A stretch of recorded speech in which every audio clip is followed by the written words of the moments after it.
오늘 설교 제목을 두 여인의 초대라고 붙였는데요. 오늘 본문 뒷부분에서 미련한 여인이 사람들을 자기 집으로 초대하는 것에 대해서는 분명히 알겠는데, 또 한 명의 여인은 누구인지 아무리 눈을 씻고 찾아봐도 잘 모르겠다 하시는 분들 혹시 계실는지 모르겠습니다. 사람들을 초대하는 그 또 한 명의 여인은 1절부터 등장하는 지혜이지요. 미련한 여인과 대조되는 지혜로운 여인이 아니라 그냥 지혜라고만 오늘 본문에 기록되어 있는데, 그럼에도 불구하고 그 지혜를 제가 여인이라고 말씀드린 이유는 지혜, 히브리어로 호크마라는 단어가 여성 명사이기 때문입니다. 우리말에는 명사 자체 남성, 여성 그런 성의 구별이 없습니다만, 성경 원어인 히브리어와 헬라어에는 그런 구별이 있기 때문에 성경에서 특별히 잠언에서 지혜가 의인화될 때에는 항상 여자로, 여인으로 묘사가 됩니다. 지혜라는 단어가 만일 남성 명사였다면 잠언 31장에 등장하는 현숙한 여인도 현숙한 여인이 아니라 아마 현숙한 남자, 마치 보아스와 같이 아주 유력한 남자의 모습으로 길게 기록되었을 것입니다. 리딩 지저스 성경 읽기 진도표에 따라 우리는 이번 한 주간 동안 잠언 말씀을 읽게 될 텐데요. 오늘 본문은 잠언 전체의 서론이라고 할 수 있는 잠언 1장부터 9장까지의 말씀 중 그 마지막 부분으로서 방금 말씀드린 것처럼 지혜 여인과 미련한 여인이 사람들을 각각 자기 집으로 초대하는 그런 장면이 기록되어 있습니다. 그 두 여인의 초대가 어떤 면에서 서로 비슷하고 어떤 면에서 서로 다른지 비교해 보는 가운데, 또한 우리가 그 둘 중에 누구의 초대에 반응해야 하며 가장 지혜로운 선택을 하기 위해서는 우리가 어떻게 해야 되는지 말씀을 통해 살펴보는 가운데, 오늘 이 아침 저와 여러분을 향한 하나님의 뜻을 다시 한번 발견하고 바르게 분별하고 겸손히 순종하기로 결단하는 그런 복된 시간이 될 수 있기를 간절히 소원합니다. 먼저 1절부터 6절까지의 지혜 여인이 사람들을 초대하는 장면부터 잠시 살펴보면요, 그녀가 사람들을 초대하기에 앞서 여러 가지 필요한 준비들을 많이 했다는 것을 우리가 알 수 있습니다. 그의 집을 짓고 7 기둥을 다듬고 짐승을 잡으며 포도주를 혼합하여 잔치상을 갖추죠. 많은 사람들이 한자리에 모여 큰 잔치를 벌이기에 조금도 부족함이 없는 굉장히 넓은 집을 짓고 또 최고급 요리를 최선을 다해 아주 정성껏 준비한 것입니다. 그런 준비가 완전히 다 끝나자 지혜 여인은 비로소 자기의 여종들을 보내어 성중 높은 곳에서 큰 소리로 사람들을 불러 초대합니다. 어리석은 자는 이리로 돌이키라. 또 지혜 없는 자에게 이르기를 너는 와서 내 식물을 먹으며 내가 요리한 이 맛있는 고기를 먹으며 또 내 혼합한 포도주를 마시라. 혼합한 포도주라는 말은 물을 타서 묽게 희석시킨 밍밍한 포도주를 가리키는 말이 아니라 꿀과 향신료 등을 첨가해서 훨씬 더 맛있게 만든 최상급 포도주를 가리키는 말로 우리가 이해할 수 있습니다. 지혜 여인이 정성스럽게 준비한 이 잔치에 참석하기 위해 사람들은 비싼 입장료나 음식값을 지불해야 할 필요가 없었습니다. 그저 자기가 어리석은 자요 지혜 없는 자라는 사실을 겸손히 인정하기만 하면, 또한 자기가 지금 줄이고 목마른 자라는 사실을 인정하기만 하면 그것으로 충분했습니다. 어리석은 자는 이리로 돌이키라. 지혜 없는 자는 와서 먹고 마시라. 지혜 여인의 그와 같은 초대에 응하는 것이 곧 어리석은 자가 자신의 어리석음을 버리고 생명을 얻는 것이요, 또 지혜 없는 자가 명철의 길을 행하는 것이라고 6절에서는 말씀합니다. 그 잔치에 참여하는 사람은 반드시 생명을 얻고 지혜를 얻는다는 것이에요. 그런데 그 성에서 사람들을 자기 집으로 초대하는 여인은 지혜 여인 혼자만이 아니었습니다. 뒤로 가서 13절을 보니까 미련한 여인도 이에 질세라 매우 경쟁적으로 사람들을 초대합니다. 하지만 미련한 여인은 사람들을 초대하기 전에 그 어떤 준비도 하지 않습니다. 열심히 집을 짓지도 않고 7 기둥을 다듬지도 않습니다. 값비싼 짐승을 잡지도 않고 최고급 포도주를 혼합한 포도주를 빚지도 않습니다. 미련한 여인은 그저 떠들며 어리석어서 아무것도 알지 못하는 사람이라고 13절에서는 말씀합니다. 빈수레가 요란하다는 말처럼 그녀는 그저 입만 살았을 뿐, 시끄럽게 떠들기만 할 뿐, 실제로는 참된 지혜가 없기에 영적으로 무지하고 어리석은 자입니다. 하나님에 대해, 진리에 대해 아무것도 알지 못하고 부끄러운 줄도 모르고 수치심도 없는 사람입니다. 그런 미련한 여인이 자기 집 문에 앉고 성읍 높은 곳에 있는 자리에 앉아서 사람들을 직접 부르는데요, 특별히 자기 길을 바로 가는 행인들을 부른다 라고 오늘 본문 15절에서는 말씀합니다. 자기 길을 바로 가는 행인들을 부른다는 것은 아마도 방금 전 지혜 여인의 초대를 받고 그녀가 준비한 그 풍성한 잔치에 참석하기 위해 거기로 부지런히 걸어가는 사람들을 중간에서 유혹하고 가로채는 그런 모습을 묘사한 것이라고 할 수 있을 것입니다. 그렇게 사람들을 유혹하여 자기 집으로 초대하면서 이 미련한 여인이 뭐라고 말합니까? 어리석은 자는 이리로 돌이키라, 또 지혜 없는 자에게 이르기를. 이미 눈치채신 분도 계시겠습니다만 16절의 이 표현은 앞에 4절에서 지혜의 여인이 사람들을 초대할 때의 그 장면과 토씨 하나 안 틀리고 정확하게 똑같은 말입니다.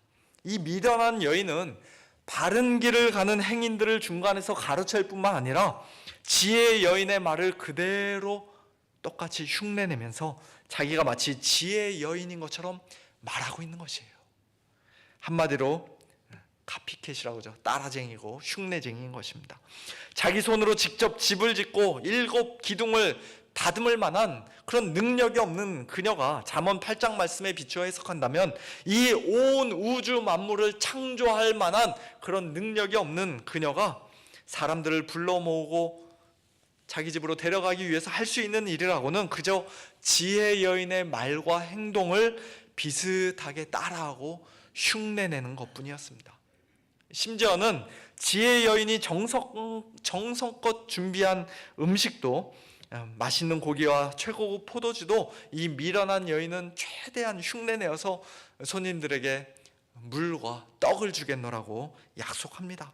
그러나 그 풍성한 잔치상을 자기 손으로 손수 준비한 것이 아니었기에 그녀가 줄 수 있는 것이라고는 도둑질한 물과 몰래 먹는 떡밖에 없었습니다. 도둑질한 물이 달고 몰래 먹는 떡이 맛이 있다라고 17절에서 이야기하죠. 도둑질한 물과 몰래 먹는 떡이라는 것은 잠언의 다른 말씀들과 비교해서 볼 때 음녀와의 부정한 성관계를 묘사하고 또 떳떳하지 못한 어떤 불이한 이득을 비유적으로 표현한 말이라고 할 수 있습니다. 그런 금지된 것들이, 하나님께서 하지 말라고 하신 것들이 훨씬 더 달고 맛있다라고 은밀하게 유혹하고 있는 것이에요. 사람들이 미련한 여인의 이와 같은 말에 혹해서 그녀의 초대를 받아들이고 그녀의 집에 들어가면 어떻게 됩니까? 오직 그 어리석은 자는 죽은 자들이 거기 있는 것과 그의 객들이, 즉 그 미련한 여인의 손님들이 스올 깊은 곳에 있는 것을 알지 못하느니라는 18절 말씀처럼 그 결과는 한마디로 죽음, 사망입니다. 그 집에 들어가 그녀와 더불어 그 도둑질한 물을 마시고 그 정체불명의 떡을 몰래 먹은 손님들은 하나같이 다 죽었습니다. 거기서 살아서 도망쳐 나온 사람은 단 한 사람도 없습니다. 그들이 마셨던 물과 먹었던 떡이 그 순간에는 정말로 달고 맛있게 느껴졌을는지 몰라도 그것들에는 사람을 죽이는 아주 치명적인 독이 들어 있었던 것이에요. 신약 성경의 밝은 빛 아래서 우리가 잠언 9장 오늘 이 본문 말씀을 읽을 때 우리는 하나님의 참된 지혜가 되시는 예수님께서 우리 죄인들을 부르시고 초대하시는 그 부드러운 음성을 듣게 됩니다. 예수님은 그의 종들을 보내어 우리를 천국 잔치에 초대하시기 전에 사실 이미 모든 것을 완벽하게 다 준비하셨습니다.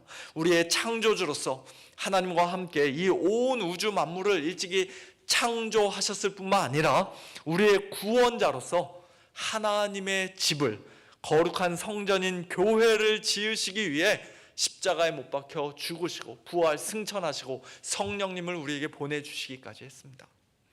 짐승을 잡고 포도주를 혼합하여 풍성한 잔치상을 차렸던 지혜의 여인의 그 정성이 가득 담긴 준비를 뛰어넘어 예수님은 우리 죄인들을 살리시기 위해 자기 자신의 몸을 친히 참된 양식으로 또 자신의 피를 참된 음료로 준비해 주시고 우리에게 제공해 주셨습니다. 그렇게 완벽하게 준비된 잔치, 하나님 나라 천국 잔치에 사람들을 초대하시며 예수님께서 큰 소리로 말씀하십니다. 수고하고 무거운 짐진 자들아 다 내게로 오라. 내가 너희를 쉬게 하리라. 나는 마음이 온유하고 겸손하니 나의 멍에를 메고 내게 배우라. 그리하면 너희 마음이 쉼을 얻으리라. 나는 생명의 떡이니 내게 오는 자는 결코 줄이지 아니할 터이요 나를 믿는 자는 영원히 목마르지 아니하리라. 인자의 살을 먹지 아니하고 인자의 피를 마시지 아니하면 너희 속에 생명이 없느니라. 내 살을 먹고 내 피를 마시는 자는 영생을 가졌고 마지막 날에 내가 그를 다시 살리리니 내 살은 참된 양식이요 내 피는 참된 음료로다. 오늘 잠언 9장의 표현대로 하자면 어리석은 자는 이리로 돌이키라. 또 지혜 없는 자에게 이르기를 너는 와서 내 식물을 먹으며 내 혼합한 포도주를 마시고 어리석음을 버리고 생명을 얻으라. 명철의 길을 행하라. 그렇게 우리를 초대해 주신 것입니다. 그러나 예수님의 그와 같은 은혜로운 초대를 사탄 마귀는 또 이 세상은 그냥 가만히 눈뜨고 보고만 있지 않죠. 어떻게든지 사람들로 하여금 예수님께 나아가지 못하도록 열심히 방해 공작을 펼칩니다. 바른 길을 가는 성도들, 행인들을 미련한 여인이 중간에서 가로채려 했던 것처럼 우리의 대적 마귀도 우는 사자와 같이 두루다니며 삼킬 자를 찾습니다. 거짓 그리스도들, 적그리스도들과 거짓 선지자들의 온갖 이적과 기사를 총동원해서라도 할 수만 있으면 택하신 자들을 미혹하려고 합니다. 때로는 자신을 광명의 천사로 가장하여서 자기가 마치 하나님의 말씀, 진리의 말씀, 지혜의 말씀을 전하는 그런 거룩한 자인 것처럼 그럴듯하게 흉내내기도 하고, 또 때로는 도둑질한 물이 달고 몰래 먹는 떡이 맛이 있다라고 말하며 우리를 달콤하게 유혹하기도 합니다. 내 앞에 엎드려서 한 번만 절해봐. 내가 이 세상 천하만국의 모든 영광을 너에게 다 줄게. 자기 것도 아니면서 그렇게 주겠노라 약속합니다. 죄악의 쾌락도 가끔씩 즐기고 또 인간적인 지혜와 세상적인 편법도 적절하게 사용해봐. 그러면 크게 성공하게 될 거야. 부자가 될 거야. 교회도 수적으로 엄청나게 부흥하게 될 거야. 죄, 회개, 믿음, 십자가, 예수님의 살과 피, 요즘이 어느 때인데, 지금 시대가 어느 때인데 아직까지 그런 고리타분한 이야기만 하고 앉아있냐. 그런 이야기 이제 그만하고 사람들 귀에 솔깃하고 재밌는 이야기를 해봐. 사람들이 구름대같이 몰려올 거야. 사탄은 오늘도 쉬지 않고 우리를 자기 집으로 초대합니다. 거룩하지 않고 합법적이지 않은 물과 떡을 그게 더 달고 맛있는 것이라고 속이며 우리 눈앞에 제시합니다. 결국에는 우리를 죽이려고, 사망으로 끌고 가려고, 지옥으로 데려가려고 사탄은 오늘도 쉬지 않고 열심히 일하고 있는 중이에요. 이처럼 서로 완전히 상반되는 지혜 여인의 초대와 미련한 여인의 초대를 동시에 받고 있는 저와 여러분이 과연 어떻게 해야 지혜 여인을 올바로 선택할 수 있는지, 단 한 번만이 아니라 끝까지 계속해서 생명의 길, 명철의 길을 똑바로 걸어갈 수 있는지 그 비결을 가르쳐 주시는 말씀이 바로 이 두 여인의 초대 정확히 한가운데 위치하고 있는 오늘 본문 7절부터 12절까지의 말씀이라고 할 수 있습니다. 물론 엄밀히 말하자면 우리가 예수님의 초대에 감사함으로, 기쁨으로, 믿음으로 반응하여서 영원한 생명을 얻고 지혜와 명철의 길을 걸어가게 된 그 모든 것은 사실 다 하나님의 전적인 은혜이지요. 우리가 구원받은 것은 창세 전에 그리스도 안에서 우리를 선택하신 하나님의 예정으로까지 거슬러 올라가야만 합니다. 그럼에도 불구하고 잠언 9장 7절부터 12절까지에서는 우리 인간 편에서의 책임에 대해서 말씀하고 계십니다. 그 선택의 기로에 누가 어떤 상태로 서 있느냐에 따라 한 사람은 지혜 여인의 초대에 반응하고 또 다른 사람은 미련한 여인의 초대에 반응한다는 것이에요. 먼저 7절과 8절 상반절에서는 거만한 자와 악인이 지혜 여인의 초대를 거절하는 그런 사람임을 우리가 알 수 있습니다. 거만한 자를 징계하는 자는 도리어 능욕을 받고 악인을 책망하는 자는 도리어 흠이 잡히느니라. 거만한 자를 책망하지 말라. 그가 너를 미워할까 두려우니라. 그 마음이 겸손하지 못하고 오히려 교만하고 거만한 자, 그 마음이 악으로 완전히 기울어져서 악을 행하기로 그 마음을 강팍하게 굳힌 자, 그런 자는 지혜 여인이 아무리 진실하게 간절하게 초대해도 지혜 여인의 초대에 귀를 막고 그녀를 오히려 미워하면서 진리를 비웃고 콧방귀를 뀌면서 미련한 여인의 집으로 걸어 들어가게 될 것입니다. 그런 자를 굳이 징계하거나 책망하지 말라고 말씀합니다. 마태복음 7장 6절, 거룩한 것을 개에게 주지 말며 너희 진주를 돼지 앞에 던지지 말라. 그들이 그것을 발로 밟고 돌이켜 너희를 찢어 상하게 할까 염려하라는 예수님의 말씀과 동일한 맥락의 말씀이라고 할 수 있을 것입니다. 이단에 속한 사람을 한두 번 훈계한 후에 멀리하라는 그런 말씀도 디도서에는 있습니다. 그렇다면 과연 누가 지혜 여인의 초대에 응할 수 있습니까? 오늘 본문 8절 하반절과 9절에서 말씀하시는 것처럼 지혜 있는 자에게, 의로운 사람에게 소망이 있습니다. 지혜 있는 자를 책망하라. 그가 너를 사랑하리라. 지혜 있는 자에게 교훈을 더하라. 그가 더욱 지혜로워질 것이요 의로운 사람을 가르치라. 그의 학식이 더하리라.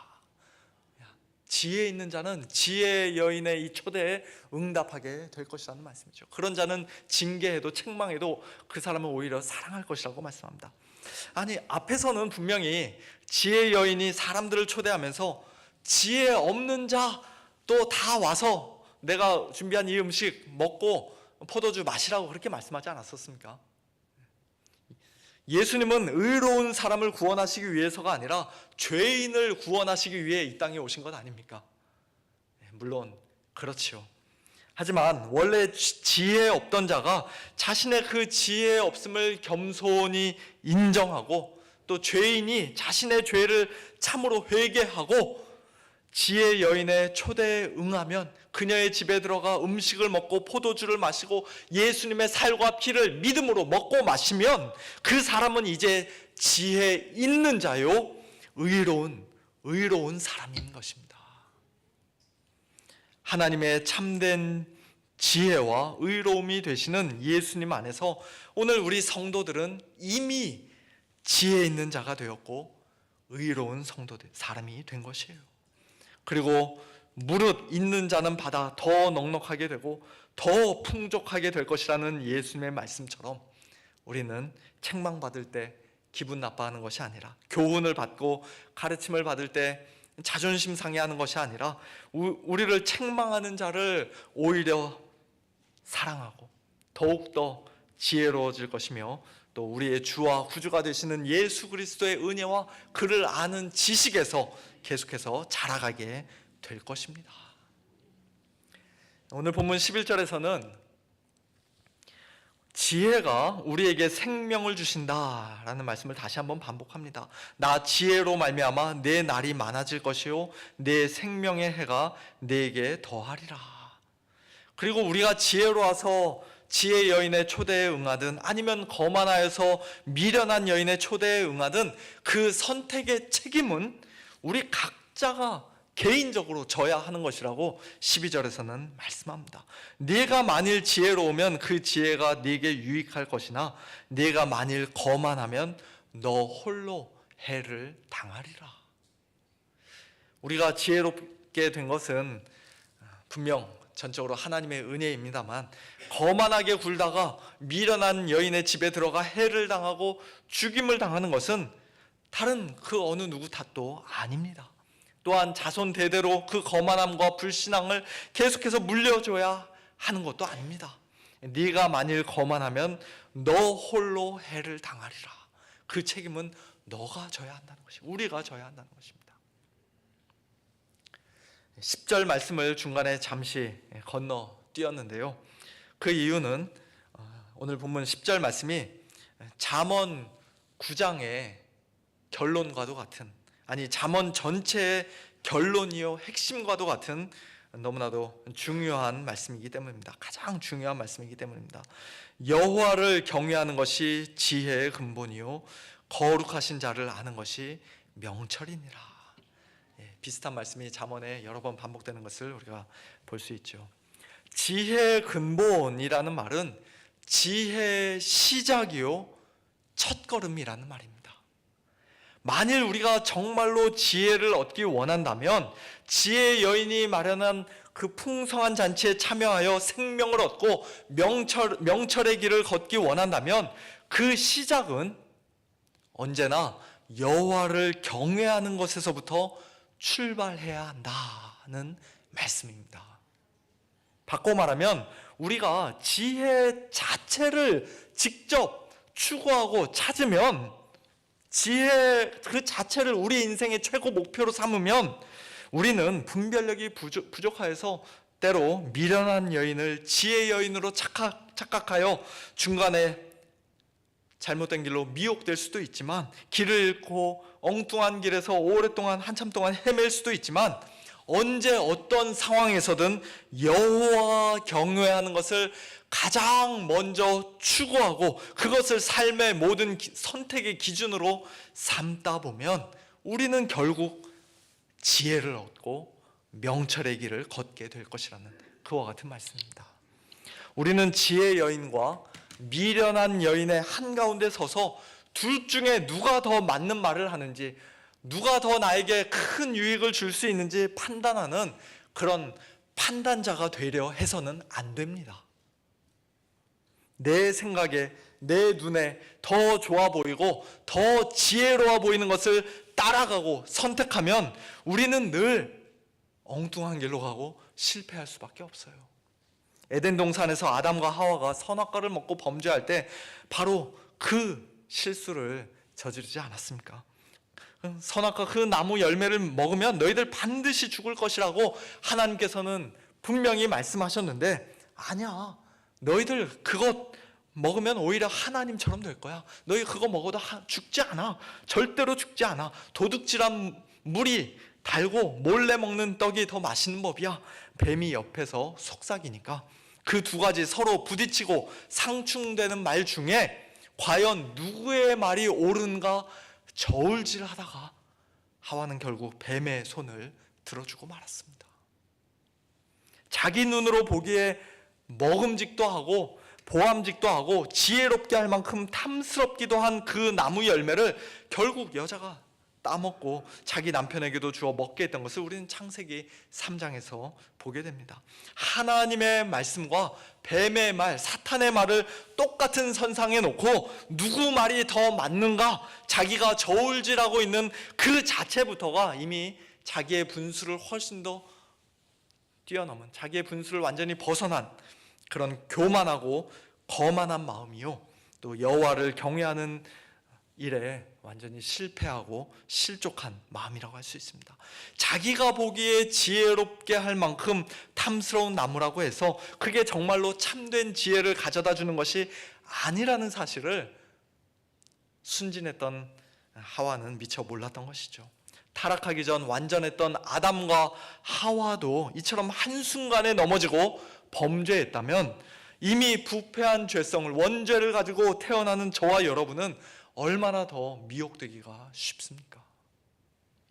사랑하는 성도 여러분, 우리는 지혜 찾아 산만리, 자신감을 가지고 지혜를 찾아보겠노라 스스로 길을 찾아 나서는 그런 자가 되려 하기보다는 지금 있는 그 자리에서 먼저 하나님을 경외하는 자들이 되어야 합니다. 하나님을 경외하는 것이, 여호와를 경외하는 것이 모든 지혜의 근본입니다.